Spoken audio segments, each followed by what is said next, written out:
27 क्या बोल रहा है? In a parabola y square equals to 4ax the angle theta that the latus rectum subtends at the vertex of the parabola is, और आपके चार options दे रखे हैं। तो सबसे पहले इसको तो मैं कंस्ट्रक्ट करता हूं। तो यहां पर क्या बोला जा रहा है क्वेश्चन नंबर 27 में?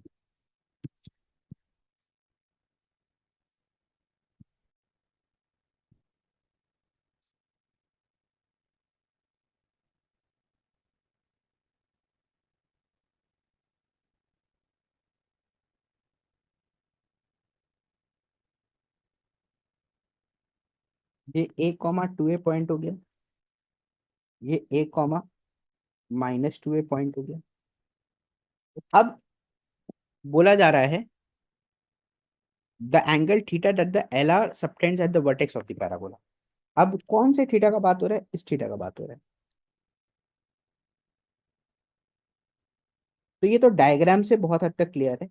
अब देखो, सबसे पहले तो ये चीज जानना होगा कि ends of L R a,2a,-2a होता है, जो कि I think at this stage of solving बिल्कुल सबको क्लियर होना चाहिए, तो पता ही होगा कि ends of L R a,2a,-2a होता है। अब मैं क्या करता हूँ, इसको a ले लेता हूँ, इसको o ले लेता हूँ, उसको b ले लेता हूँ। नाउ माय पॉइंट इज, जो पूछ रहा है वो बेसिकली पूछ रहा है सबटेंड्स एट दी वर्टेक्स, पूरा का पूरा एल आर क्या सबटेंड कर रहा है। But why will I go for the full A B? मैं सिर्फ थीटा को डिटरमाइन कर लूंगा, that is AO making with axis of symmetry, और वो तो सिमेट्रिकली सेम होगा। जो ओ ए सब सबटेंड करेगा वही तो ओ बी नेगेटिव डायरेक्शन में सबटेंड करेगा। तो मैं बस ओ ए को निकाल लेता हूँ क्या है। तो now slope of O A क्या हो जाएगा मेरे पास, which is equals to tan theta, which is equals to y2 - y1 2a - 0 divided by a - 0। तो मेरे पास ये 2 हो गया। तो tan थीटा का जो वैल्यू है वो मेरा 2 के बराबर हो गया।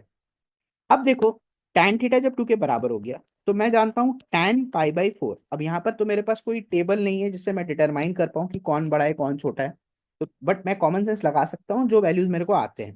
तो tan π/4 होता है 1। अगेन tan π/3 होता है √3, जो कि अभी भी 2 से बड़ा है। मतलब आई कैन से थीटा जो है वो π/3 से तो बड़ा होगा। π/3, इसको मैं प्लस बोल दे रहा हूँ, π/3 से तो बड़ा होगा।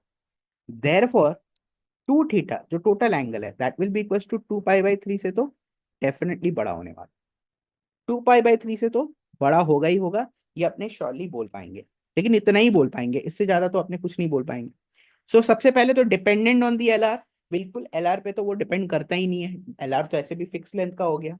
ठीक है, और एल आर पे तो डिपेंड करेगा ही नहीं, वो तो कुछ भी हो जाए एल आर का लेंथ थीटा तो वही होगा, a,2a करेंगे सेम चीज होगा।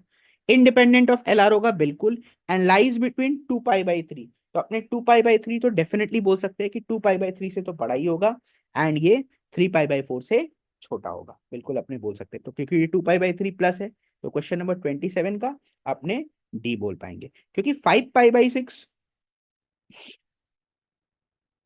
120 है, और 5π/6 हो गया 150, तो 120 से बड़ा ही ये चीज अपने बोल पाएंगे, इससे ज्यादा तो बोल नहीं अपने पाएंगे। ठीक है, so that will be question number 27 का option D will be the right answer. Moving on to the next question, that is question number 28।